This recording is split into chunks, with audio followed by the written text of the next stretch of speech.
Pardon the interruption. My name is Sam Mulberry, and I am joined by Chris Garrett. And we are here to give you a little introduction to Christianity and Western culture, GES 130, or as we call it, CWC, this spring 2021.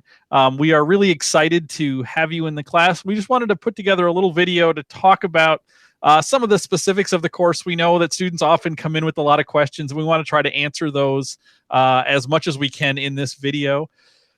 Chris, maybe we'll start with this. What is CWC? What do we do in this course? Why do students at Bethel all take a course like CWC?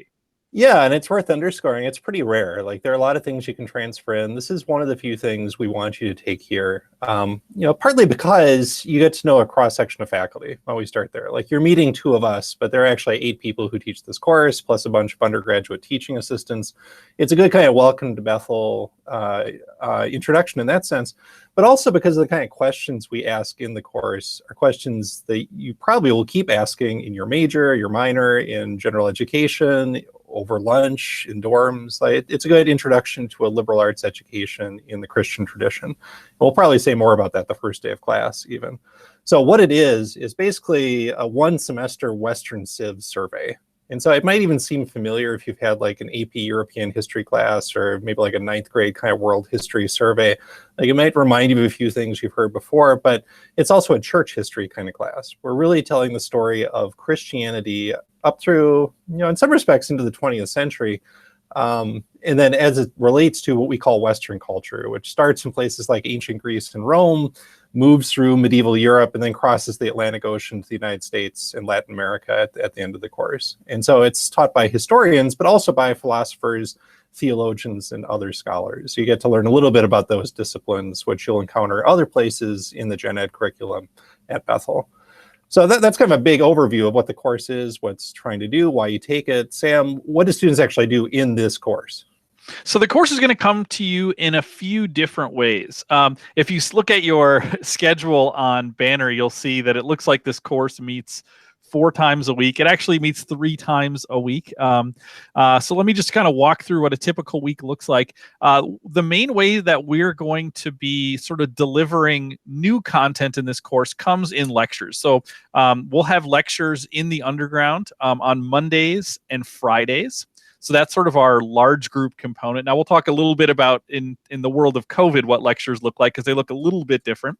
But those will be 70-minute lectures where we have one of the 4 instructors for your lecture team, really talking through kind of the big picture story of the course. Yeah, I mean, I think sort of telling that story that you're talking about. So those will be on Mondays and Fridays. And then you'll also notice in your schedule that you also have a small group, which meets either on Wednesday or Thursday. And what happens in small group is we're doing less kind of delivering of new content and more. This is a chance to meet with a smaller group of students. So small groups are, 10 to 15 students in a small group. And what we'll be doing in there is diving a little bit deeper into material. We typically won't have new content in small group. A lot of it is, let's take the stuff we talked about in lecture and the stuff we were reading about in our textbooks and our primary source reader. Let's put the pieces together. It's also a great chance to ask questions. This is a course where, you and I have each taken this course or taught this course an uncountable number of times. And it's just not easy the first time you read something written, 2,000 years ago. Sometimes it takes a little bit to sort of figure out what's really going on there. So this is a course where you're going to have lots of questions, and small group is a great place to do that.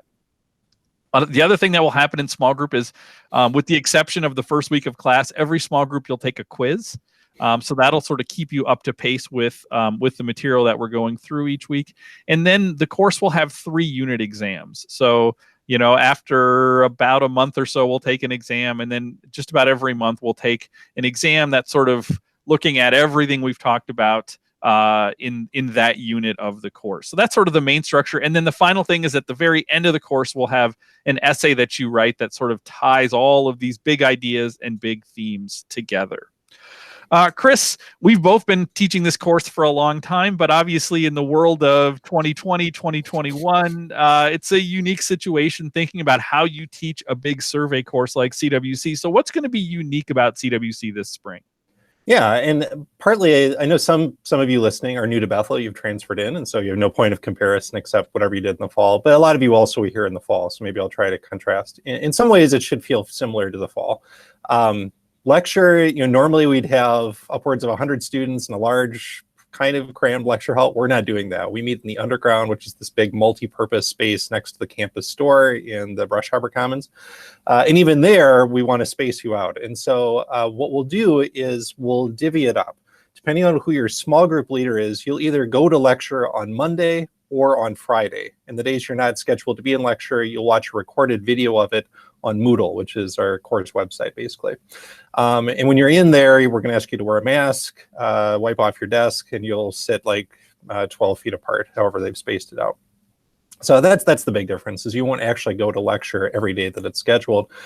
We should add that I think like 3 times you've got a Wednesday lecture right before a test. Those will always be online only, regardless of who your small group leader is. Likewise, when you're in small group, if you wear masks, you're going to keep a distance from each other. We won't have seating charts. That's one difference. So if you want to kind of change seats during the semester, that's fine. Although knowing Bethel students, you'll probably sit in the same seat anyway. I think the big difference from what we did in the fall is that we actually are going to take quizzes and exams in person in class. So Sam said, pretty much every small group you're going to have a quiz. You'll actually need to be in small group to take that quiz. Exams, you will be in the underground. No matter what the day it is, no matter who your small group leader is, you'll take your exam in the underground in person, with just some very, very minor exceptions that Sam might get to in a second. And so that's different. We're not doing online quizzes and exams as a rule for students. And then there's one other difference that's kind of new to us. Sam, can you tell us what Red Shelf is and what it has to do with the textbook for the course? Yeah, in an effort to try to make books more affordable for students, if you've taken any college course, they're very expensive. We are moving to an online version of our textbook, the Clifford Backman Cultures of the West textbook. We're using the 3rd edition up to 1750. And because of that, what that means is you'll access our textbook instead of buying it from the bookstore. You'll access it through Moodle. And you'll just be charged for the textbook automatically. Now, some of you may already have this textbook. If you got books from somebody who took the course in the fall or even took the course last year, we've used the same textbook. You may already have a hard copy of that textbook, and that's fine. In that case, you just need to go on to Red Shelf and opt out of the digital textbook, and you'll have until the add drop day. So you'll have basically the first week of class in which you can opt out of that. But that textbook will come digitally that way. So that's really a great way to be able to get books in the hands of students without having to pay such a high price. If you have questions about that, you can feel free to contact me. My email address is s-mulberry@bethel.edu. So that's one of the 2 books you'll need for the course. The other is a reading packet of what we call primary sources, documents from the time, from ancient Greece all the way to the 20th century civil rights movement. That actually is going to be in print. You have to get it from the bookstore. That's something we produce ourselves, so it can't be part of the Red Shelf system. And that's really important. That's mostly what we use in small group, plus lectures occasionally. We'll kind of talk through a reading. Now, Sam, I'm sure some students are sitting there thinking, hey, we're still in the middle of a pandemic. What happens if I get sick? What happens if I can't come to class? How are we handling that this spring? Well, let's think about the 2 different types of classes that we have. The lectures, we're always going to be recording lectures because we are doing the split classes. So if you're sick or for some reason can't come to lecture on a particular day, we will always post a video of the lecture to Moodle. Now, we're not live Zooming the lectures. They'll be posted on Moodle by 4 p.m. on the day of the lecture. So you can always access it that way. Whether you are in quarantine, whether you're in isolation, or whether you just wake up and feel sick and feel like, I don't think I should come to class today. We want you to make good choices in terms of that. So the lectures will always be available that way. Now, what's different is with small group, because small group really isn't, just us up there presenting. It really is, this opportunity to connect with other students, connect with the faculty member, to ask questions, those types of things. We really think it's crucial that students be in small groups. So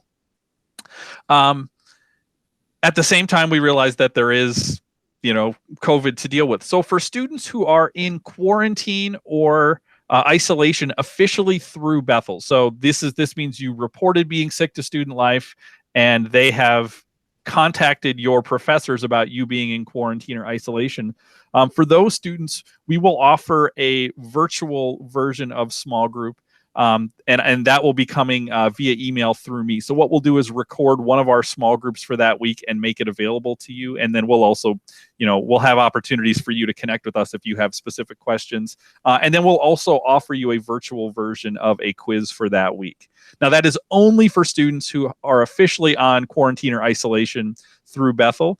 For any other absence, any other reason that you're not in small group, our basic policy is that we don't do makeup quizzes. So if you miss small group, you miss the quiz. But we will drop your 2 lowest quiz scores. So that means if you end up missing small group for any reason, besides quarantine or isolation, that won't have to affect your grade in CWC, because we'll drop your 2 lowest quiz scores. It also means if you're in small group every week and you have a couple quizzes that don't go well, we'll still drop your 2 lowest quiz scores. So we use that to sort of help give a little bit of cushion around that. And we should add, that's what we would normally do. I mean, that's kind of our base. We didn't do it in the fall because we're all trying to figure out COVID, but that's how we address absences and not making up quizzes. So that's actually pretty traditional for CWC. Absolutely. Chris, we just got through teaching this course in fall 2020 with a lot more a lot of restrictions on the course and on all courses around COVID. What observations do you have or thoughts do you have about teaching during a time like this? Yeah, I mean, this might sound contradictory or paradoxical. I think, number one, it underscores the importance of being together in class, in a sense. I mean, I think what happened in a lot of my classes towards the end of the fall was people, for various reasons, some of them really good, just essentially dropped off the map. They maybe kind of zoomed in, they half paid attention, and they could get by. I don't think they got as much out of class. And so one reason that we've kind of created this, we're only going to give you a virtual small group if you're kind of in the system officially, is we want to discourage that kind of behavior. We know from teaching this many times, you do better if you can be in small group, there to ask questions, there to listen, there to talk through readings. And so while we want to honor public health as much as we can, basically we think classrooms are pretty safe places in the middle of the pandemic. It's not spreading the disease if you do what you're supposed to do. And we know that you learn better that way. And so I'm glad we're going back to that. We can't do that in lecture simply because of space issues. And so that points to the second thing, which is it's really hit me this year, something I knew, and I know, Sam, you've talked about this before. Most of what you do as a college student is outside of class. Most of the learning takes place outside of a lecture hall, outside of that small group time. In CWC, it's because you're reviewing material. You're not just watching a lecture, but you're going through your notes, you're creating your own study materials. Maybe you're doing some review activities with a small group of other students. You're meeting with one of our TAs. That's actually where you do most of your learning in college. This is not high school where most of it happens because a teacher is there to direct things for you. It's mostly on your own. And I think people really had to figure that out in the fall, and I think it's a good thing to carry forward into the spring, and not just in CWC, but generally in classes. Even as in a first year kind of required gen ed course, you're a much more independent learner who has to take responsibility and ownership for your own learning, and that means you have to find motivation for yourself too. We're all pretty excited about this, and I think that comes across pretty well, the passion we have and the concern we have. But you're going to have to figure out for yourself, how you do this when no one is there watching. And I think that's only amplified by the weirdness of the pandemic itself. Now, that said, we give you a lot of resources to help. In addition to the lectures we do and to the small group leading we do and to the study guide we provide, I've mentioned there are teaching assistants. Sam will say more about that as we go. You'll start to meet them in class. And then these webisodes, by the way, this is an introduction. We will keep doing this. Before each test, we're going to do a webisode, the two of us.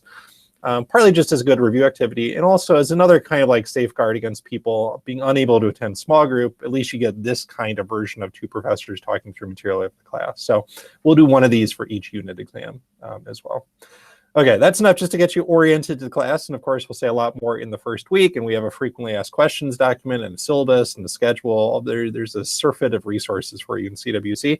We're going to take a brief break, catch our breath, and then come back for what we'll often do in these webisodes, which is to play a game. In segment 2, we have nothing to review yet, but we want to introduce you to some of the people of the course, the people who teach it, and the people we talk about in the class. Back in a second.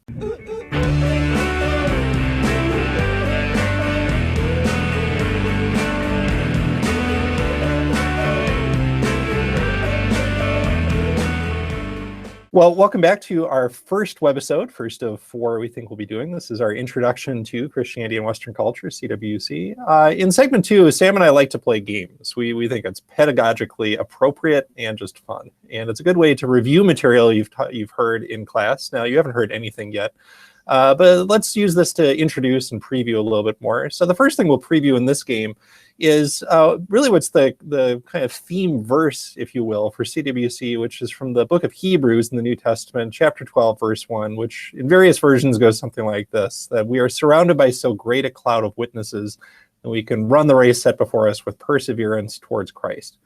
And you'll hear this phrase, great cloud of witnesses, a lot. And the idea in the New Testament is to look back to the Old Testament and think about all of the men and women of faith from the Hebrew scriptures who show us what it means to live by faith. One of the ideas of this class is that story continues. And this doesn't show up in scripture necessarily, but it shows up in history. And so as we go through the story of Western culture and the church, we meet people who speak to us and maybe encourage us to run the race that we run here in the 21st century. And so you'll hear that in the first week of class. You'll see it in the first reading from Martin Luther King Jr., who repeatedly appeals to various people that we talk about in class. But we thought that we would do this in a little activity we call Heads on Sticks. So Sam and I are going to do a little role playing here, some cosplay, if you will. And we're going to do actually kind of a double cloud of witnesses. We're going to talk about 6 people from the story of CWC, but we're also going to play the roles of faculty from CWC because they can't be here. We thought we would introduce at least a few members of our teaching team. So I'll go first. Sam, who am I? Chris, you are Sarah Shady. Okay, so who is in my Sarah Shady's cloud of witnesses? Well, I am a philosophy professor at Bethel. I'm chairing the philosophy department right now. And so you'll often hear me in CWC introducing philosophy in different time periods. At the end of the course, I'll be up there talking about the Enlightenment. In the 18th century, people like Immanuel Kant, Rene Descartes, John Locke, maybe. I'll talk about the Middle Ages, Thomas Aquinas, Muslim scholastic named Averroes. But the first time you'll meet me is in ancient Greece, because philosophy is one of the gifts of the Greeks to Western culture. It just means love of wisdom in Greek. And so we'll talk about a series of 3 teachers and students. We'll start with Socrates, who teaches Plato, who teaches Aristotle. And I could talk about any one of these 3, but I think Aristotle is especially important to me. Partly because one of Aristotle's big themes is how we live in community. Aristotle, you'll see, believes that humans are political creatures. They're meant to live in the polis, the Greek city-state. And so he's very concerned with what that means. How do we live well in a community, which is something I study as a philosopher on this end of history. He also is concerned that one of the ways we live well in community is to cultivate virtues. And for the Greeks, virtues include things like wisdom and courage, but maybe above all else, moderation. And he has an interesting idea of how we cultivate. We essentially decide we want to become more virtuous people. We want to become better humans, but that takes practice. And that becomes a habit that then shapes our character. And so you'll probably hear me tell a story of how I became a more courageous person and overcame my fear of dogs. And really, it's come a long way in my time of teaching CWC to the point where I'm a dog owner now. And so we'll try to connect that to Aristotle. But I think Aristotle, among the many philosophers we teach in this class, is in my cloud of witnesses, even though I should point out he's not a Christian. He dies over 300 years before Christ. And that's a theme we should think about in CWC. Okay, so that's how the game is played. Sam, your turn. All right, Chris, who am I? Sam, you look an awful lot like Annie Berglund. That's right. I am Annie Berglund. I am a former teaching assistant for the course because I'm a Bethel grad. I took this class about 10 years ago, and now I'm back teaching it. I teach in the history department. I teach courses on the history of China, Japan, and Korea.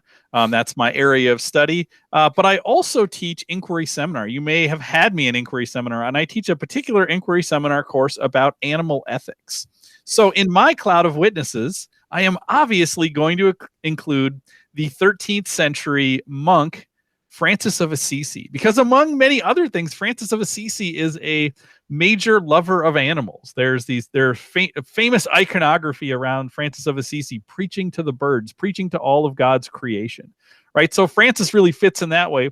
But I also put Francis there because Francis is somebody who's particularly concerned about the poor, both the Christian life as a life that embraces poverty, but also that the life of the Christian should be focused on serving the marginalized, right? Serving the poor. So Francis famously goes out, has his monks leave the monasteries and go out and live among the poor and work among the poor and teach among the poor and preach among the poor and serve the poor and live the life of poverty, because he says that's the life that Christ led. So I think he's a really great model for thinking both about social justice, but also animal ethics. So Francis of Assisi, that's my guy. Sounds great. Sam, who am I? You are Jim Bilby. I'm Jim Bilby. I am not I studied philosophy, but I'm a theologian. I teach in the Bible and theology department. So you'll often see me talking about theology in this course, the study of God, and asking questions about sin and salvation and many other problems that you'll hear later from me in a class like Christian theology or Christian apologetics. So you'll see a lot of me in the first unit as we get into the story of the early church. I'll do a lot of the heavy lifting there. And one of the lectures I like to give is about a theologian around the year 400 AD named Augustine. Now, Garrett's will tell you it's Augustine, but it's Augustine. Get it right. And one of the reasons I like talking about Augustine so much, besides that he's just such an important theologian in Western Christianity, is his story really connects with my own story. So I went to a Christian college, not too dissimilar from Bethel, not too far from Bethel. And I went through a real crisis of faith in my college years. And a lot of it had to do with what's called the problem of evil. How could a good, just, all-powerful God allow suffering, allow wickedness, allow cancer, allow natural disasters, allow genocide? And this is actually exactly what Augustine wrestled with. He grew up in a kind of mixed religion household. He was not devout. He was not a Christian. He didn't respect Christianity. And he really wrestled especially with reconciling the Christian notion of God with the existence of evil and suffering. And he went through this really long journey that he told us about in a spiritual memoir called The Confessions. And so it's really powerful for me to tell that story because it's so familiar to me from my own story, and it leads us into some of the really big theological questions of the course. And I think that's one of the really powerful things about CWC is that it's not just something we study at a distance. It really connects powerfully and personally to our own stories. And Augustine is a great example of that. All right. Fantastic. All right, Chris, who am I? Sam, you are Charlie Goldberg, also of the history department. You, no offense to Sarah and Jim, but you seem to have the younger, better-looking members of our faculty. That's right, I do so far. We'll see how you feel about number 3 on my list. Yeah. I am Charlie Goldberg, and I don't just teach in the history department. I teach the ancient world. So my specialties are ancient Greece, but especially ancient Rome. We're going to spend a lot of time in CWC talking about ancient Rome and the Middle Ages. So you'll see me a lot in Unit 2 as we start to dive into the Middle Ages. I tend to come and lecture when the world is falling apart. So I'll talk about the fall of the Roman Empire. I'll talk about the fall of medieval Christendom. I do that. I also am the head of the digital humanities program here at Bethel. So I'm not just somebody who's rooted in deeply in the past. I'm also somebody who is very forward thinking, right? Thinking about how do we use technology to become better scholars, to become better historians, maybe to become better people, right? How can we make use of technology in positive ways to do good work in the 21st century? So the person that I'm putting in my cloud of witnesses is the 16th century Renaissance scholar Erasmus. And I'm doing it because Erasmus was deeply rooted in the debates of his day, right? Debates about corruption in the church and how reformation should happen and how it shouldn't happen, right? He's in conversation with people like Martin Luther, thinking about how do we make the church as good as it can be, at the same time providing unity in the church. But Erasmus is a very specific way that he goes about it. Erasmus does this by looking backwards, Erasmus is a Renaissance scholar, so he's really embedded in this idea of going back to the sources. He wants to study classical Greece and classical Rome as ways to make us better Christians living in our contemporary world. So Erasmus wasn't exactly a digital humanist because that idea wasn't going to exist for a long time, but he was a Renaissance humanist. So I feel a sort of a kinship with him in terms of the project of my career and the project of Erasmus's career. All right, Sam, this is my last one. Who am I? Wow, you are a very, very much younger version of me. It's like looking in a mirror. Yeah, I'm Sam Walbury. As you've heard us say, I've been teaching this class for a long time as a teaching assistant myself, as a Bethel student, then as a professor for a long, long time now. And CWC has really been an important part of my life. I almost had a kind of conversion experience as a student sitting and lecture in CWC, realizing that I could study history for a profession. But when I came to Bethel, I was actually intending to major in something very different, in computer science. And while I've gone in the direction of history, and I work in Bethel's Academic Enrichment and Support Center, advising and counseling students, I've always been interested in computers, and I've found ways actually in CWC to study things like computer animation and to use some of those digital tools that Charlie uses with the DH program. And so I've always been drawn for numerous reasons to the French scientist, mathematician, and founding father of computer science, Blaise Pascal. So Pascal is a really remarkable figure. He's a brilliant man. He's on the cutting edge of the scientific revolution in the 17th century, but he's also a deeply thoughtful, devout Christian, a Catholic. And he leaves behind little thoughts, or in French, pensées, that are published after his death. And it reveals that he's really kind of trying to chart a middle course for faith in the midst of science. And he says that Christianity can't seem just like superstition. It needs to be able to respond to the challenge of reason and to make meaning of a world dominated by science and technology. But if you go too far in that direction, you lose the mystery. You lose the need for faith.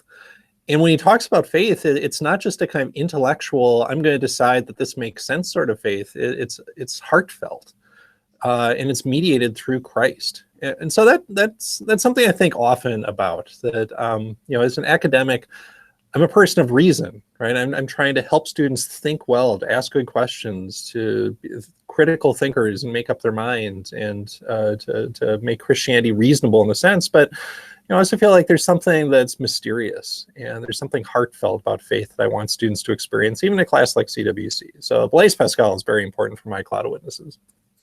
Fantastic. Chris, who am I? Well, we're going to ruin the earlier theme, I noticed. You look a little bit like a clean-shaven version of me.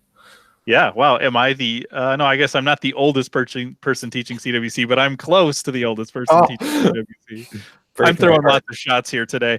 So I am Chris Geertz. I teach in the history department. Now, my specialties in terms of what I research and study, my graduate work is in modern Europe, but where I've spent a lot of my time as a scholar lately is as a scholar of pietism. Right, this is one of the big areas that I work in. This is the religious tradition of a place like Bethel. So when I'm thinking about my cloud of witnesses, I absolutely must include the 17th century pietist Philip Spener. Right, Spener is in lots of ways the founder of the pietist movement, this mid 17th century movement to revive the Protestant Reformation within German Lutheranism, to bring life back to the church. And I really think pietism is not just something rooted in the past, but it's something that has answers for how we move forward, living lives as Christians in 21st century America. In fact, I wrote a book precisely about that called The Pietist Option. This book? That book right there. Oh, that was a coincidence. And what really draws me to pietism is that pietism teaches that Christianity really needs to lead towards a kind of life transformation, right? That Christianity changes not just what you think up here, but what you feel down here in your heart. And so that's at the core of it. And because of that, then pietism thinks that sort of the lived experience of Christ is as important, maybe even more important than something like theology, right? That Christianity is this living thing. And we're going to see in this course how that idea is going to be springing up at during the heart of the scientific revolution, when we're starting to see these pushes towards this coming age of reason, and pietism is going to play an important role influencing important people going forward, like John Wesley, great revivalists like that. So pietism is really important to me, and Philip Spener, because of that, is very, very, very important to me. Couldn't have said it better myself. All right, are you ready for the transformation here? We're going from Chris Gertz back to me. Okay. Whoa. So that is Heads on Sticks. That was a not dramatic transformation. That's right. Yeah. And so hopefully that introduces you to some, but not all, of the faculty you're going to encounter this semester, and maybe gets you excited about some of the people we're going to be learning about as we go through this course. We're going to take a quick break and wrap up the show.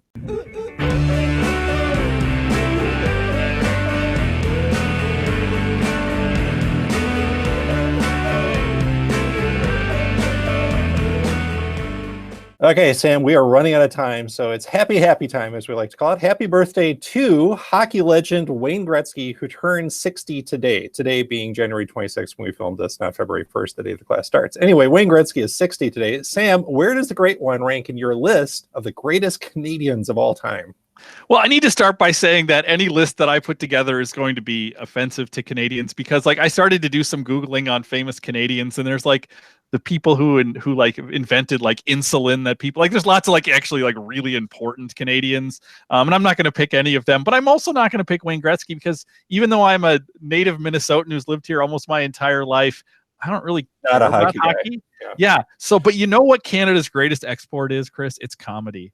Right. If you just do a Google search for Canadian comedians, and your mind will be blown. So I'm just going to name 5 people that I would put above Wayne Gretzky in terms of greatest Canadians. Eugene Levy, right? If you're a fan of the Christopher Guest movies, if you're a fan of Schitt's Creek, Eugene Levy's great. Catherine O'Hara, fan of the same things, right? She's part of this. Martin Short, comic genius, very, very funny guy. The late Leslie Nielsen, Canadian, lots of great comic movies. And the late Phil Hartman. If you're a Simpsons fan, you see Homer Simpson there behind Chris. Phil Hartman did some of the great side character voices, was an old SNL person. So I realize I've just dated myself, because I all picked very old Canadian comedians, but that's their greatest export, right? They know the first 2 at least, maybe.